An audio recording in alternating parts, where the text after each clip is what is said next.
Здраво трето одделенци, добре дојдовте во Е-училница. Јас сум вашиот денешен наставник Ана Бошковска, наставник при Основното училиште Блаже Конески од Прилеп.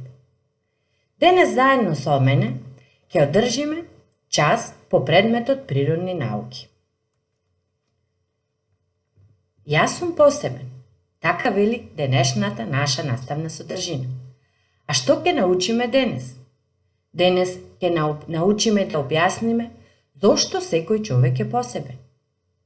Иско така ќе научиме да осознаваме за животните процеси кои се заеднички за луѓето и животните, вклучувајќи ја исхраната, движењето, растот и репродукцијата. Да опишуваме разлики меѓу живи и неживи нешта со користење на усвоеното знаење за животни процеси.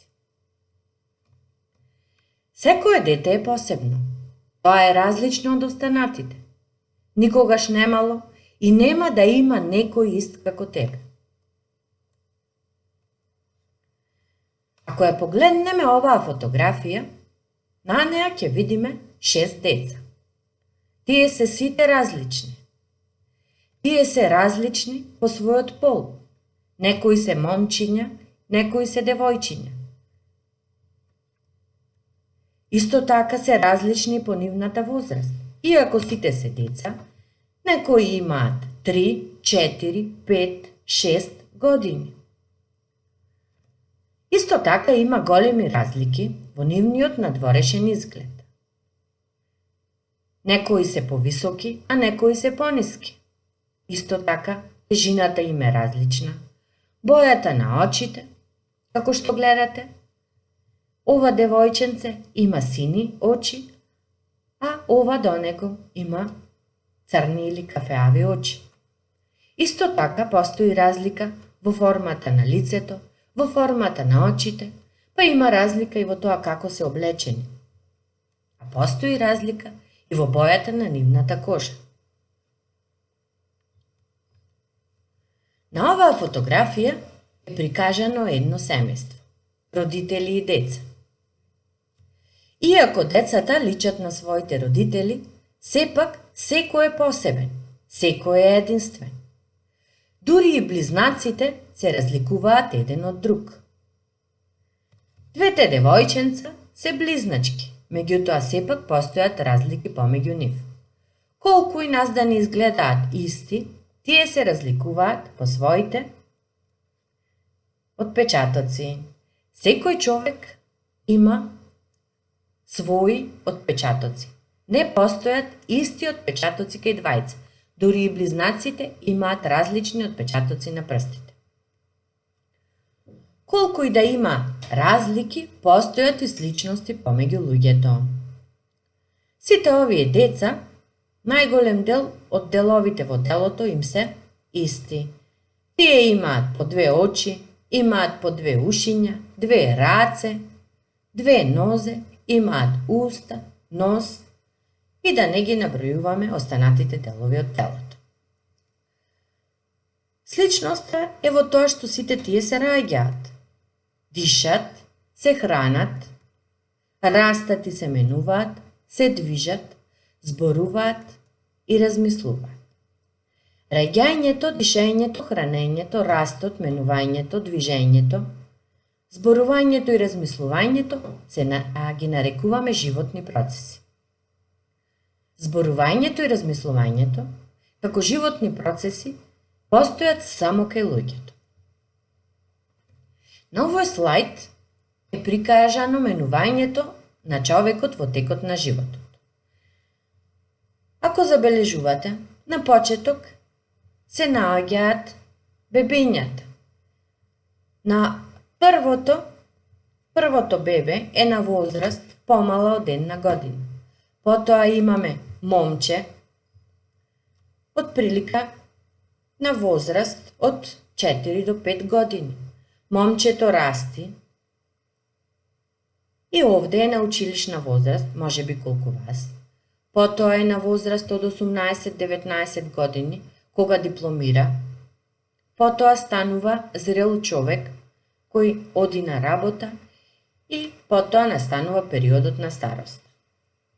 Значи на почеток се раѓа и е бебе, а на крај човекот старее. И на долната фотографија е женска личност, која исто така се менува во текот на живот. Човекот е дел од природата. Животните, растенијата и луѓето и припаѓаат на живата природа. Помеѓу нив постојат сличности. Една од сличностите е што сите се раѓаат. Дишат, се хранат, се движат, растат, се размножуваат и умираат. Меѓутоа, за разлика од луѓето и животните, растенијата се малку поразлични. Растенијата се многу интересни организми. Тие никнуваат, се размножуваат, растат и сами создаваат храна. Иако се прицврстени за земјата, нивните делови се движат во одредена насока. Пример за тоа е сончогледот, кој се врти кон сонцето во текот на денот, а имаат и некакви сетви. Значи, сличностите помеѓу луѓето и животните се во тоа како се раѓаат, се хранат, растат, умираат, се движат и дишат, а разликите се во тоа што човекот комуницира и размислува, што не е карактеристика за животните, а разликата во растенијата и останатите од живата природа е во тоа што растенијата сами си ја создаваат својата храна, а ние и животните ја наоѓаме во природата. А исто така постои разлика во дишењето.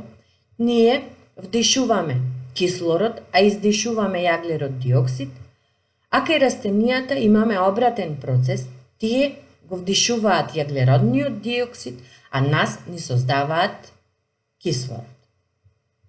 Уште еднаш да ги спомниме животните процеси. Значи тоа се раѓање, хранење, дишење, растење, движење, размножување.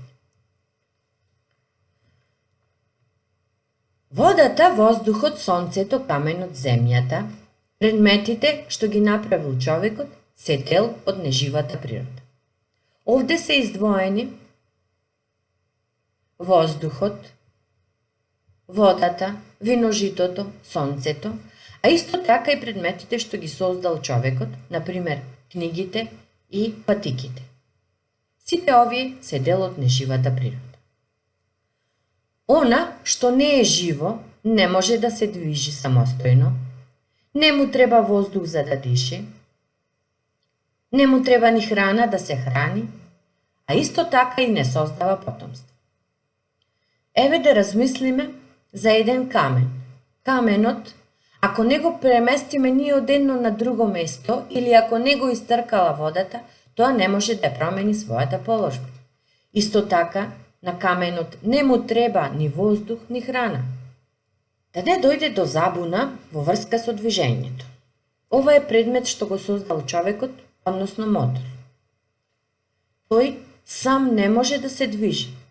Моторите, автомобилите и некои машини се движат, но тоа е поради некоја друга надворешна сила, а нивното движење не е самостојно. Кај неживите нешта не се случува ни еден животен процес. Исто така, добро е да се знае дека некои предмети кои сега се дел од неживата природа некогаш биле живи. На овие фотографии имаме дрвена ограда, дрвен чамец и книга. Тие, пред да бидат ограда, чамец и книга, и пред човекот нив да ги направи, тие всушност биле дрва, а дрвата се дел од живата природа. Значи, некои неживи нешта, како оградата, Некогаш пред да ги преработи човекот, биле живи нешта, како дрвјата, кои се дел од растенијата. Сега да видиме што научивме денес. Преку овие прашања и нивните одговори уште еднаш ќе повториме за она што го работевме во оваа видео лекција. Да видиме зошто велиме дека секој човек е посебен. На ова прашање можеме да зборуваме подолго време, но еве одговорот би бил: ние сите имаме единствени отпечатоци на прстите. Исто така, колку и да се личиме на нашите родители, сепак сме единствени. Потоа, еве прашање: дали човекот е дел од живата природа или е дел од неживата природа? Одговорот е дека човекот е дел од живата природа. Следното прашање би било: во жива природа спаѓа сонцето, растенијата или автомобилот? Што мислите? Дали автомобилот е дел од живата природа, растенијата или сонцето? И секако, одговорот би бил растенија. Животни процеси се. Да ги наброиме животните процеси. Тоа се раѓање, дишење, движење, хранење, растење, размножување. Во нежива природа спаѓаат дете, јаболкница или вода. Значи станува збор за нежива природа. Нешто што нема ни еден животен процес, што не се раѓа, што не се храни, што не се размножува, што не диши. Тоа би било вода. Да ги наброиме особините на неживата природа. Неживата природа не може да се движи самостојно, не се храни, не дише, не расте, не создава потомство. И уште едно прашање: некогаш било живо? Дали некогаш бил жив воздухот, каменот или дрвената маса? Што мислите? Масата, што е сега направена од дрво, дрвото пред да биде исечено, било растение, односно било живо, и секако точниот одговор е дрвена маса. И еве на крај една предлог активно за вас. Во тетратката по природни науки нацртај се себе си и другарчето. Потоа напиши ги сите сличности и разлики помеѓу вас. Драги мои, тоа би било се за оваа видео лекција. Ви благодарам на вниманието. Довидување.